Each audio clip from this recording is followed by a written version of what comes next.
and welcome back to today's lesson on conservation of momentum. Okay. Before we start, let's together have a recap on what momentum is. Now, can you tell me what is momentum? Can you recall the definition of momentum to me? That's right. So, momentum is a vector quantity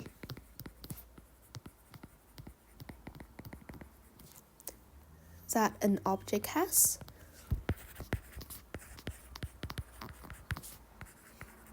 due to what are the two components? That's right, mass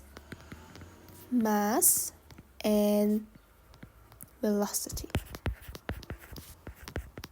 Very good. So can you say further what does it mean by being a vector quantity? That's very good. So vector quantity is something that has a mass and a direction, meaning that it can be pointing left, right, north, or south. It's very important to indicate the direction of momentum, particularly in the case of conservation of momentum, which we will discuss later. Okay? So essentially, momentum is an object with mass and motion. And intuitively, we can think that a larger object with a greater velocity would have more momentum compared to a smaller object, smaller mass with lower velocity. Okay? Now, can you recall me the formula for momentum? That's right. Since we know momentum is proportionally dependent on mass and velocity, so momentum symbol is P. P equals mass times velocity. Very good.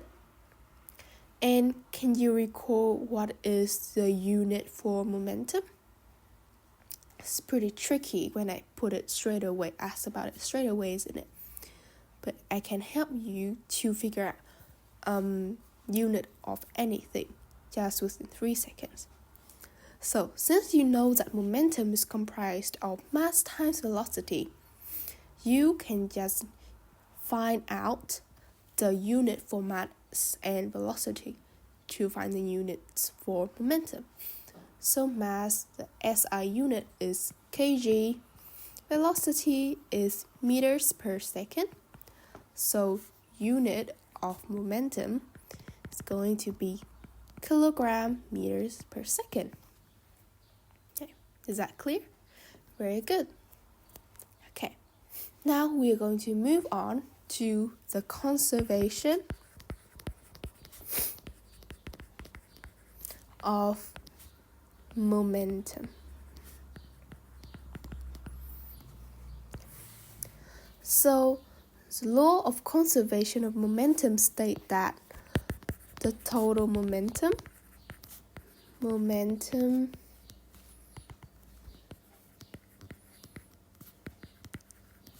before a collision is equal to the total momentum after the collision. Okay, you finished copying down? It's very good. Okay. So let me read it again. The total momentum before collision is equal to the total momentum after the collision. So what does that mean? In a system, for two objects, when they are about to crash to each other, this is considered a system. Before the collision, their total momentum means that their total mass and velocity is the same. Momentum of that is the same. And after they crash to each other and they bounce off, the momentum is still the same as the initial. Okay? So this is quite similar to another idea of conservation. Can you think of what it is? It's quite similar to the conservation of energy, where we say energy is neither created or destroyed. It's only transformed or transfer. It's very similar to conservation of momentum, because momentum is also neither created nor destroyed. And the amount of momentum stays constant in a system. Okay, now let's take a look at a real-life example of momentum. So here is a billiard pool. So why do I say the law of conservation momentum appears here? So we know this white ball is a cue ball, and these are the target balls. So when we play billiards, we would want to strike the white ball to hit the target ball so it falls down to the hoop. So it works like this. In my system, I would have a cue ball and target ball. So this is my initial system. In my initial system, my cue ball is rolling over to the target ball. So the collision has not occurred yet. So which of these two objects can you tell is carrying the momentum of the system? That's right. The white ball is carrying the total momentum of the system. Why? Because it has a mass and it has a velocity. Whereas the target ball, it has a mass, but it does not have a velocity. It is stationary. So its momentum is 0. Therefore, momentum comes from the cue ball. What about after the collision? Now, since we know momentum is conserved, now I say the cue ball is going to be pushed away, means that the target ball was hit by the cue ball. Now it's moving, it's rolling away. It means that it is gaining momentum. It is gaining momentum as it was transferred from the cue ball. So momentum was transferred from the cue ball to the target ball, which increased the velocity of the target ball. So therefore, it's not stationary anymore. It can now move. Whereas the cue ball is going to be stationary now, as it has transferred all its momentum to the target ball.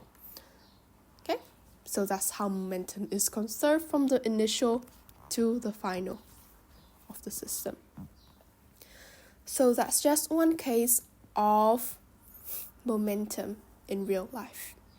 So in real life context, there can also be something that can affect the conservation of momentum. Just how you can remember from physics level 1, even though we say conservation of energy, we already know it's actually not very accurate, because even though energy is conserved, sometimes energy is lost due to heat, something like that, when maybe an object is dropped from a height to the ground. So similarly, momentum can be decreased or affected by external forces. So say momentum can be affected by external forces. Can you think of the most prominent type of external force that could affect momentum in a system between objects? That's right. Is going to be friction. So friction or frictional forces frictional force can affect momentum. And frictional force, just want to make it clear, is not considered as a part of the momentum, but it affects the system as friction, collision slows down the object and decreases their velocity, therefore not entirely conserving the momentum of the system. Okay, because it's an external force that affects it. Great.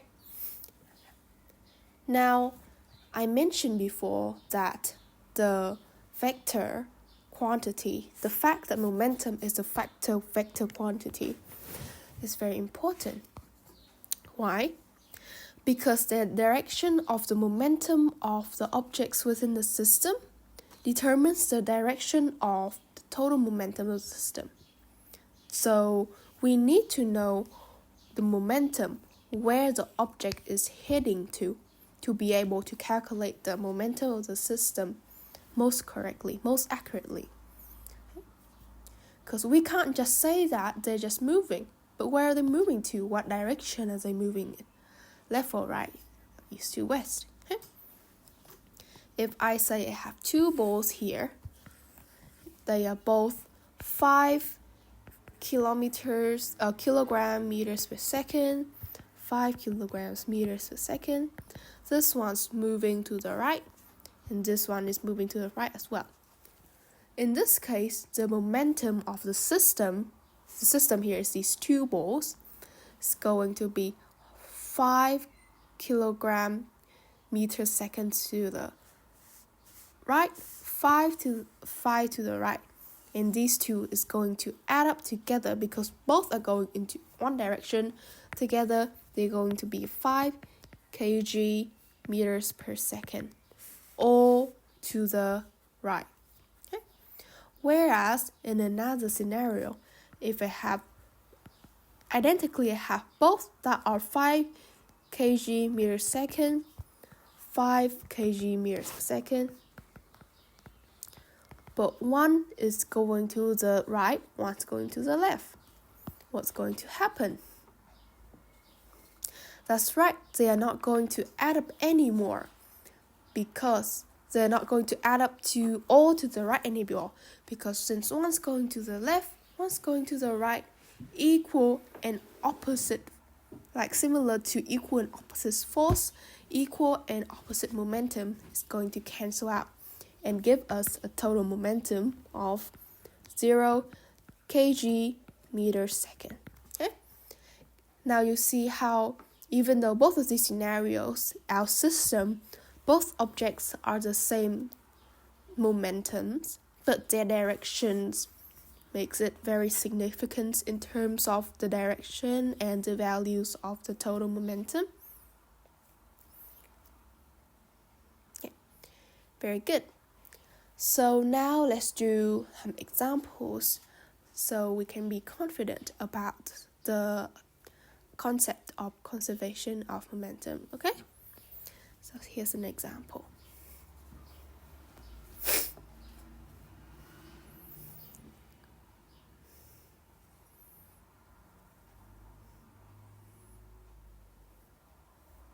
Okay. Now, let's work through this question together. Okay? So, a car is traveling to the east, collides with a stationary truck. After the collision, two vehicles become bound and move off together. Find the final velocity of the car-truck combination. I'm going to highlight all the important details. Mass of the car, initial velocity of the car, mass of the truck was stationary, and they're asking about the final velocity. So we are going to find the final velocity of the car-truck combination by using the law of conservation of momentum. Okay. Before we can find the velocity of the car and truck combination, let's find the initial momentum of the system. Our system consists of the car and the truck. Okay. So the initial momentum of the system is going to be the momentum of the car plus the momentum of the truck initially. Is that clear? Okay, very nice. And then we will calculate the momentum of each of these objects independently. So we know that mass of the car, momentum of the car equals mass of the car times velocity of the car plus mass of the truck times velocity of the truck. Okay, we know mass of the car is 2,345 kg times velocity is 16.7 meters per second, then plus mass of the truck 5,355 kg times 0 meters per second because it's stationary. Therefore, we know that we can cancel out straight away because we know it's going to be 0. So, initial momentum is going to be actually the initial momentum of the car. And this is going to be correct. This is going to be 39161.5 kg meters per second. Awesome. So, from the law of conservation of momentum, we know P initial equals P final. Okay? Therefore, the final momentum is also 39161.5 kilogram meters per second. Good. And what they said is that after the collision, the two vehicles become bound, move off together. Mean that they are stuck together, means that their mass are combined together. So we need to find the velocity of this combination of car and truck. M car truck times V car truck, isn't it? You get why it is like this? That's right, because they are bound together now. And then how do we find the velocity of car and truck? So we're going to make it the subject of the equation. V car truck equals to P final over M car truck. And that is going to be 39161.5. Then put unit over mass. Total mass is going to be 2,345 plus 5,355 kg, which leaves us with, it's very good, 9.09 meters per second. And that's how we solve a conservation of momentum question. Okay. Is there anything that you want me to make clear